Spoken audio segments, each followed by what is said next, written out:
दिल्ली में अब ऐप पर आधारित बस चलेगी, जिसका नाम केजरीवाल सरकार ने प्रीमियम बस सेवा रखा है।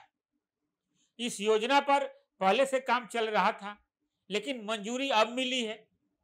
इस प्रीमियम बस सेवा का क्या मतलब है और इसका संचालन कैसे होगा, इस पर केजरीवाल कहते हैं, प्रीमियम बस का संचालन सरकार नहीं करेगी, बल्कि निजी कंपनियां करेगी। इसका मतलब दिल्ली में प्राइवेट कंपनियां बस चलाएगी। सरकार का दावा है कि प्रीमियम बसों में सीट बुकिंग से लेकर किराए का भुगतान सब डिजिटल होगा।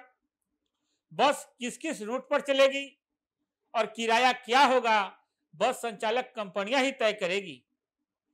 सरकार की इसमें कोई भूमिका नहीं होगी।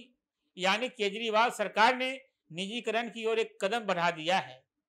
यही सरकार जो हर बार मोदी सरकार को निजीकरण को लेकर घेरती दिखती है, इस बार वह खुद घिरती नजर आ रही है। दिल्ली भाजपा ने इसका कड़ा विरोध किया है। दिल्ली भाजपा के अध्यक्ष वीरेंद्र सचदेवा ने प्रीमियम एग्रीगेटेड बस सेवा शुरू करने के प्रस्ताव को गलत बताया है। उन्होंने प्रीमियम बस सेवा को डीटीसी के अधीन लाने की बात कही है। खबर शुरू करने से पहले आप सभी को नमस्कार। आप देख रहे हैं जनमत की पुकार आरके जायसवाल के साथ। सीएम केजरीवाल कहते हैं, जब दिल्ली में मेट्रो ट्रेन सेवा शुरू हुई थी तो बहुत से लोगों ने स्कूटर का उपयोग बंद कर दिया और मेट्रो से यात्रा करने लगे। लेकिन जब मेट्रो में भीड़ बढ़ी तो लोग फिर से अपने वाहनों का उपयोग करने लगे हैं। बसों में ज्यादातर लोग निम्न मध्यम वर्ग के लोग यात्रा करते हैं, लेकिन प्रीमियम बस सेवा शुरू होने से उच्च मध्यम वर्ग के लोग भी सार्वजनिक परिवहन का विकल्प चुनेंगे। लेकिन एक बात, बस का किराया कितना होगा ये सरकार तय नहीं करेगी, बल्कि जो प्राइवेट बस कंपनियां चलाएगी वो तय करेगी। इस पर दिल्ली भाजपा के अध्यक्ष वीरेंद्र सचदेवा ने केजरीवाल को घेरने का प्रयास किया है। वीरेंद्र सचदेवा कहते हैं, प्रीमियम एग्रीगेटेड बस सेवा की घोषणा सरकारी सेवाओं का निजीकरण करने की अरविंद केजरीवाल की गलत मंशा का प्रमाण है, जिससे पता चलता है कि केजरीवाल ने जानबूझकर दिल्ली परिवहन निगम को बर्बाद किया है। वीरेंद्र सचदेवा आगे कहते हैं, साल 2015 में सत्ता में आने के बाद से ही अरविंद केजरीवाल दिल्ली की सार्वजनिक परिवहन प्रणाली का निजीकरण करने की कोशिश कर रहे हैं।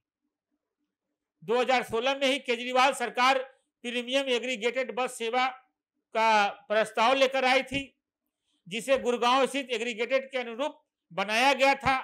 इस मामले का तब दिल्ली भाजपा ने कड़ा विरोध किया था, क्योंकि प्रस्ताव की कोई भी नियम और शर्तें स्पष्ट नहीं थी और प्रस्ताव पेश करने से पहले तत्कालीन उपराज्यपाल नजीब जंग की अनिवार्य मंजूरी नहीं ली गई थी। 2016 में स्पष्ट रूप से पाया गया कि प्रस्ताव संदिग्ध है और इसलिए जैसे इस मामले में एंटी करप्शन ब्यूरो के पास शिकायत दर्ज की गई, केजरीवाल सरकार चुप हो गई और प्रस्ताव को समाप्त होने दिया। प्रीमियम बस सेवा पर वीरेंद्र सचदेवा कहते हैं कि हमने देखा है कि जब भी चुनाव आता है तो केजरीवाल सरकार दिल्ली में किसी न किसी सार्वजनिक सेवा के निजीकरण की नीति लाती है। वहीं केजरीवाल दावा करते हैं कि प्रीमियम बस सेवा अपर मिडिल क्लास के लोगों को ध्यान में रखकर योजना बनाई गई है। इसके आने से लोग निजी गाड़ी छोड़कर इसमें सफर करेंगे, जिससे सड़क जाम की समस्या कम होगी और पोल्यूशन में भी कमी आएगी।